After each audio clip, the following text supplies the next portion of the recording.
First run in 1865, the Epsom Handicap has been won by some of Australia's greatest milers, including Gunsend and dual winner, the mighty Superimpose. Look at Superimpose, he's come through between horses, he's going to do it. It's history at Randwick. Superimpose has come from last. Named after the Epsom Down in 1897, weighing only 27 kilos. And another lightweight jockey, Glenn Boss, made it 4 Epsoms when he won on Colding last year. And Colding wins the Epsom! Another big one for J. Boss. It's been a great race for the Smith Waterhouse family. TJ has won 7 and so has Gay, including Desert War, who went back-to-back in 2004 and 5. Chris Waller has won 4 of the past 7 editions, and perhaps the most famous of all, in 2015. Now Winks are starting to close in from Karamosa. When a young Winks unleashed a devastating burst of speed to blow them all away in the 150th running of the Great Race. And Winks races over to hit the lead. She shot away the Epsom. It's all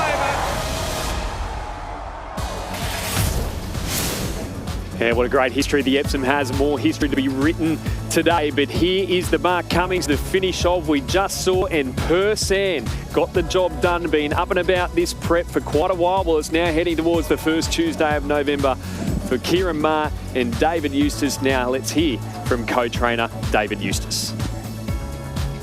Dave, congratulations to you and your team. You must have so much satisfaction taking this horse, late season 3-year-old, through the winter.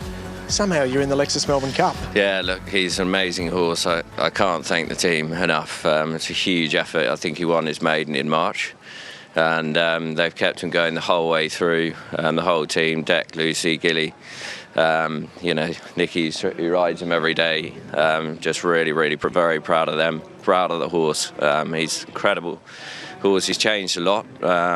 You know, he's a much more relaxed horse, and that's taken him obviously a long way. And yeah, it's great. James Bester plucked him as a weanling, has been with him forever. I bet you when he bought him as a son of Piero, I don't know if he had a Melbourne Cup in mind. No, probably not, but really grateful for them to send us the horse down from Sydney. Rob McClure, Paul, the Wilsons, and James, of course, Leon Fink, they're all in a huge supporters to the game.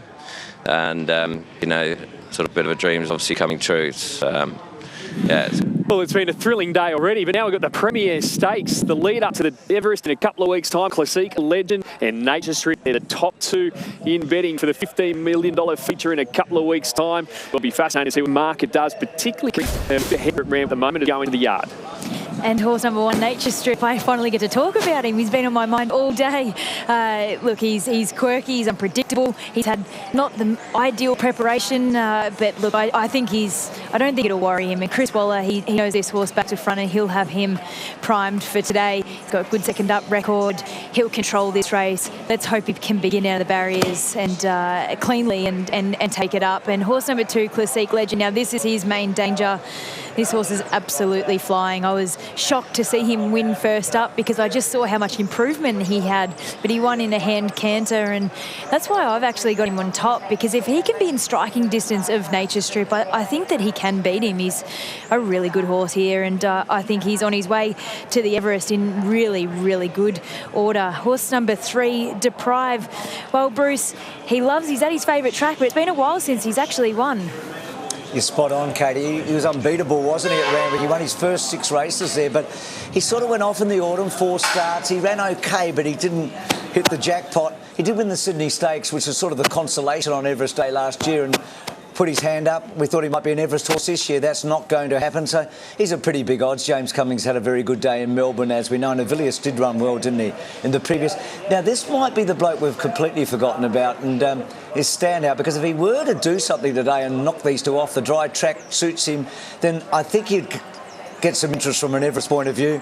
He won the Expressway in February. He beat Elise that day. She won 3 Group 1s. We know how good she was. Second in the Roman Consul. Signore Fox, look, he's the next level down. He won the benchmark 88 over 1,200 on this day last year. So he's a sort of a Group 3er. I'd love to own him, but I don't. But he's not winning this today, in my opinion.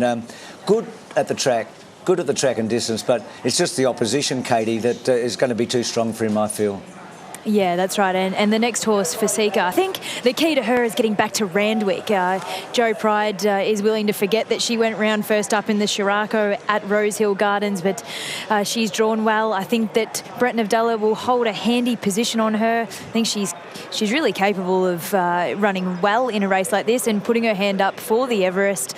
And horse number 8, Libertini, well, she went round in the trial at Nature Strip, went round without a rider in, and she trialled really well for getting him. She really attacked the line there. I think she's capable. She's won 3 from 4 at the track and distance. She's drawn well.